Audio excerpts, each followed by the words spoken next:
Yep, we're here. Hey, I want. Can you hear that noise that just came through?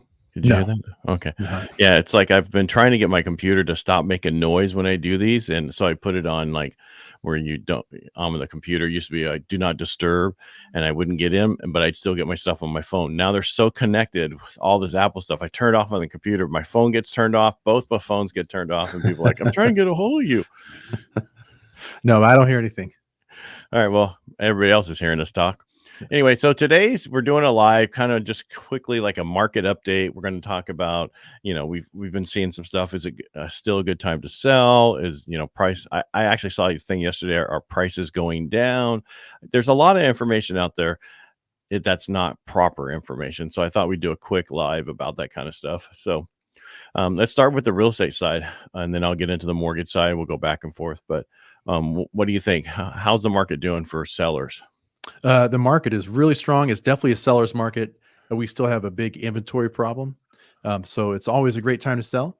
I know sometimes what sellers will say, well, if I'm not planning on moving out of state, I have to find a replacement property Right. here in town. That's not a problem. We can always just write a contingent on you finding a replacement property.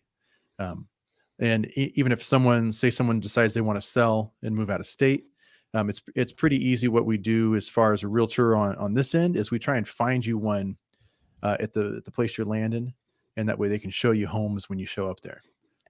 And you can also same thing there. You can write that offer that it's contingent on you selling your property here too, right?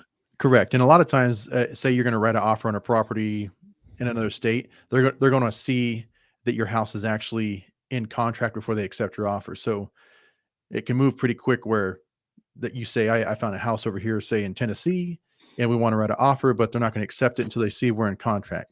So then we would put your house on the market here, get it in contract, hopefully within like a week, and then they could accept your offer over there. But now if you have enough money, so you have enough money to put down 5% or 10, let's just say you have 10% you can put down without selling your house, you could always buy it as a second home, right? True. And then move there, sell the one here once you get everything, and then that way you're not in a rush. So, and then you can still make it as your primary residence once you move in. It doesn't mean just because you're buying it as a second home that you can't turn it into your first home. Yeah, and for the folks that have the means to do that's probably a good option. That way it buys you time, because as we know, lots of things can go sideways in a transaction that could slow things down. So if you have that option, that's great. And like we said before, I always say, and I should say I always say move there, check it out before you finally sell your house here. That's what I would do, because once you sell your house here, it's really hard to come back. And I don't mean that because we can't let you back in. It's just price wise, we go up. I have some statistics here I thought we'd share. Okay. If you're okay with that. Yeah. Let's see here. I know. There it is. All right. So NAR was saying it's still a good time to sell, right? Yeah. Which is correct. We're not disagreeing with that. No. But this is what I thought was amazing, that housing inventory is lower than last year by 13%. That's just shocking. And last year we were in a pandemic.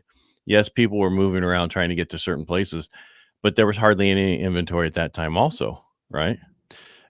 Yeah, and that makes me think that 2022 is still going to be a really strong seller's market. Right. And that's kind of something I wanted to segue into also is, if you're a buyer in this market, you've been hearing about all these crazy bidding wars, things like that.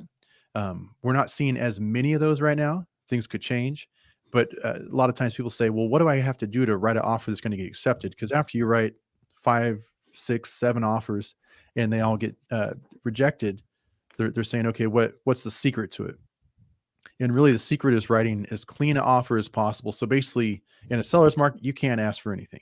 In fact, in times where there might be multiple counter offers, you might even offer to pay for the seller's title and escrow fees. Right. You might actually offer to pay for some of their expenses that go along with selling the home.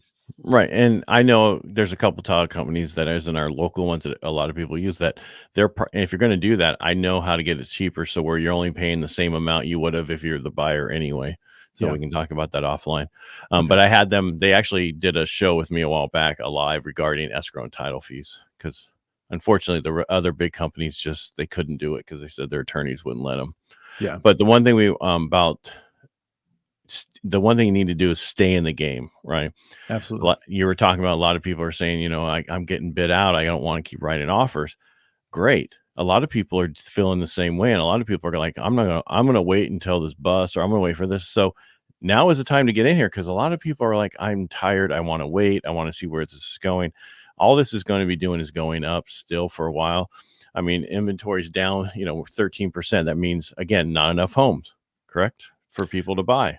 So, Yes. And I can tell you just from experience, I have some very cautious buyers. And since, beginning of 2020, they said, you know what? I'm just going to wait till this market crashes. I know it's going to come soon.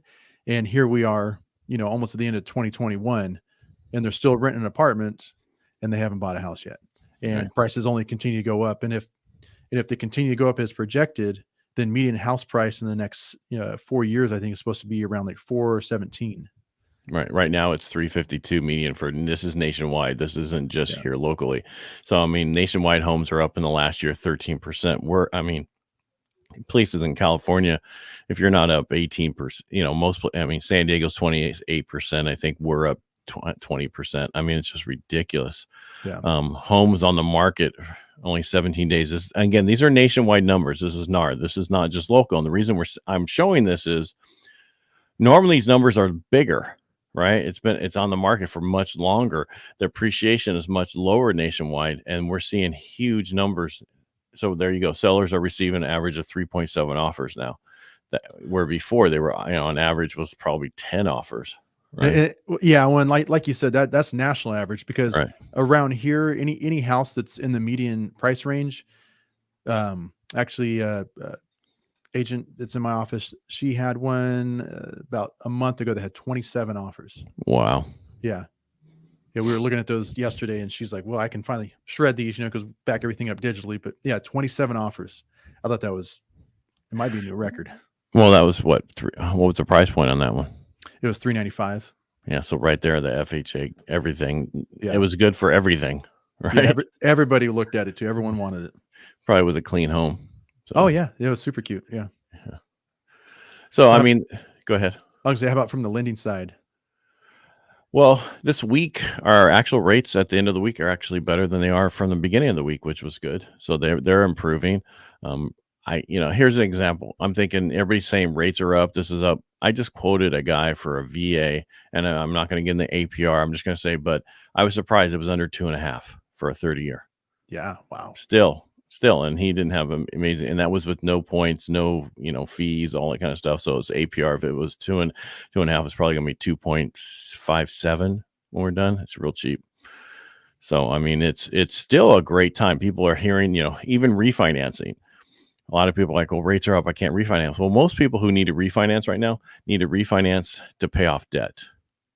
Get rid of that debt. So if we do go into this recession that we're hearing in 2023, you're in a situation where you don't have a lot of credit card debt. You don't have a lot of this other stuff. You just have a mortgage payment, and that mortgage payment for most people, even though you're paying off $40,000, $80,000, $1,000 in debt, is only going to go up a little bit, because most people who are doing this, they have a 4%. But if you have a 3.5%, and we ended up putting you back into 3.5%, your payment's probably going to go up $200, which your current payments on all that stuff right now is like $1,800 minimum payments. Yeah, and that's not including how much you can be paying in the interest, right? Well, that's just minimum payments. That's not even payments to pay it off. That's just enough to make the minimum. So you take that same thing, lump it into a new loan. All right, so let's just round it to 2,000. Say it's 2,000. You take half of whatever that is. You apply it towards principal every month. You can take that loan back down from that 30-year that you just created by using only half of it to about a 15-year loan, and sometimes it's 13 years. Just depending on the size of the loan, and you still have $1,000 extra a month. Yeah, it's kind of a no-brainer, especially with folks with a lot of debt. Right. Well, the problem is most people go, I don't want to take short-term debt and turn it long-term. Well, you're not. You're actually paying your house off sooner, because there's no way you're going to be able to pay your house off sooner by having that $1,800 to $2,000 worth of credit card debt at all. You have no extra money to pay your house off, right? Now, once they get that debt paid off, do you recommend canceling those accounts? Because I know in the past Heck no. you said you want to keep them open, right? That way you Yes, you don't want to affect keep your them score. open. Yeah, because here, the moment you cancel credit card, say you cancel a card, you lose Mhm. all the history of that card that you've had. Yeah. If you had that card for 20 years, you just lost 20 years of history. So your FICO score is going to take a major hit if you do that. So if people pay it off, just cut the card up and just don't use it, but keep it on your credit. I say don't cut it up because let me get rid of the screen over here. Don't cut it up because you still need to use it occasionally to keep it active. If you don't use a card at all, eventually they'll cancel it and you'll stop getting, or they'll stop giving you any information on it, right? You haven't used it long enough. You get your most numbers from credit cards and how you use them. That's where you get your FICO score mostly from. There's a history. They have this whole formula, but what I've seen is ways to get around your low FICO score by getting more credit cards, by adding, and how you use them and keep the balances versus your limit is how you get your score. And so you want to keep them. You just don't want to put a lot of stuff on them. Put them in the safe, take one out a month, put a little card, put gas on it, put it back in the safe, pay it off. Grab another one out for the next time you go get gas. Just keep doing that. Yeah. Don't carry them with you. It's too easy when you carry them with you, but do not cut them up because then you'll forget about them and then you won't use them. Yeah, I do know that people that have used credit cards to their advantage and use them wisely, they have points for flying. They're able to buy, laptops, all kinds of different things. So there's I definitely a actually, benefit to them. I pay all my expenses through the company is paid on credit cards Yeah. and then paid off. And I have so many points that, I actually had enough to pay a whole credit card off. Really? Yeah, That's cool. yeah. It wasn't a lot on that one. It was only like $1,500, but it still was enough just from accumulating points and never using it. You can turn it into cash or use it for other things. So, but I mean, like get the flight ones, get the airline ones that you use all the time, so you can get points for travel and all that stuff because you can use this like United now. And don't send me bad mail if I'm wrong about this, but basically they allow you to use some of their points towards some of the perks the next year. Like you can, move up in the next rating. So you get free bags of 70 pounds or this or that. You can use what you put on the card also besides your flights. Yeah, which is nice because I went out to Texas earlier this year and had to pay for an extra bag. So Yeah. Yeah. definitely. Yeah. That's not because it was heavy or just because you're Yeah, bringing more stuff back. Yeah. no, That's, it was extra well, heavy. Yeah, that next time get another bag, add more stuff in it. And then, that way you just pay for one more bag of 25 versus 50 for overweight. yeah. You can tell I don't travel very much, huh? Yeah, no, it's just one of those. It's just how it is. I mean, there's nothing you can do about it. Sometimes it's, what are you going to do? All right. So before I forget, this weekend you're on the radio. We're Yes. having you on Real Estate Jerky this weekend. It is our Veterans Day radio show. We're both veterans. If you can't tell, this is my podcast hat for the Helping the Brave, and the flag kind of gives me away. Yeah. I am wearing a red shirt today. So Red Shirt Fridays. You know what that is? When No, people are deployed. It's for no. when people are deployed, you wear red shirts on Friday for that. So Oh, somebody deploy. I It I just feel it just guilty now. happened. It just happened to be I was wearing this shirt today. Oh, okay. So yeah, I didn't plan it that well. But it's important for us to help be there for our vets. That's why we're vets. We like helping vets. That's what our plan, any veteran who wants to get into a home, you need to get into a home. You have a program that is amazing. The VA loan, currently is amazing program. Yeah. You need to utilize it. Yes, there is a funding fee unless you're disabled, at least 10% disabled, but that's still a better program because just like I said, how low that rate was earlier versus a conventional rate right now, maybe I think Fannie Mae was posting it's like 3.1 something, 3.2, so they're subsidized by the government is the easiest way to put it. Yeah, it's been a great program. I've used it twice, and if I ever sell my house and buy another one, I'll definitely use it as well. Right. And now it's a program that you can be done multiple times, used anywhere. And I tell a lot of people, even though you're putting money, you say you sell a house and you have money, you can still use the money and put it down, but it's still going to be a lower rate. So we have to look at all avenues for you. We can't just say, no, don't do VA because you don't need 100% financing. Well, it might make sense, especially if you're a disabled vet. You don't pay the funding fee. You need to use it every time. Now that brings up another idea. Maybe we can talk about it in depth on another podcast, but basically for those folks that are looking at waiting for the market to collapse and they don't want to borrow money right now to buy a home, we should see what the difference is and say like the average like low threes right now, and say in a year from now it went up to like mid threes. The difference I there is have big a for you. whole thing on that. I did a Oh yeah. live a while back about waiting, the cost of waiting. Uh-huh. And maybe so next week you're going to be back on for sure for Thursday because that's Veterans Day. While Yes. we do that, we'll have that on that show where we're talking about what's it going to cost you if you wait, right? If the rates go up by 0.5%, if rates go up by 1/4 for the same amount, it's amazing the difference, because I've taken a lot of people in the last year refinance wise, and they're saving 2 points, and that's like $500-600 a month, right? So Yeah, that's 0.5% could be $200 a month in a payment. Actually, I guarantee it is, because I just did something for somebody where they were going to buy an investment property, and whether they put 20% down or 25% down, the difference in the rate was almost a half, and the difference in the payment was $200. well, I'm gonna say $500-600, that could be a car payment and groceries. I mean, that's a ton of money. That could be a PG&E bill if you're outside of Modesto. If you live comfortably, I guess. Huh? Not comfortably. It's just, if you like your air conditioning during the summer, I mean. Like I So say, if you have a big house and you got to keep it cool and you're running the pool too, yeah, I could see your bill getting at that high.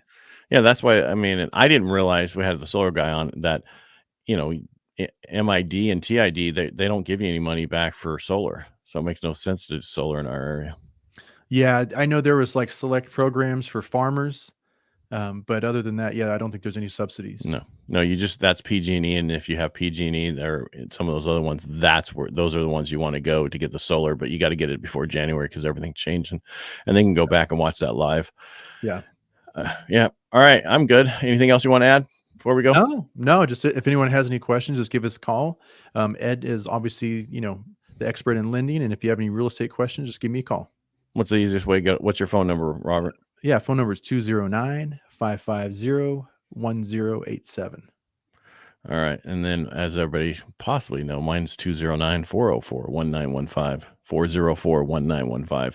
And if in the future, we'll have it on our banner. So if you guys want to just get a hold of us. All right. And Bobby, thanks for being here today. Appreciate it. Thanks so much, Ed. I appreciate it. Have a good weekend. All right. You too. And if you guys like what we do, just follow. All right. Thank you. Thank you.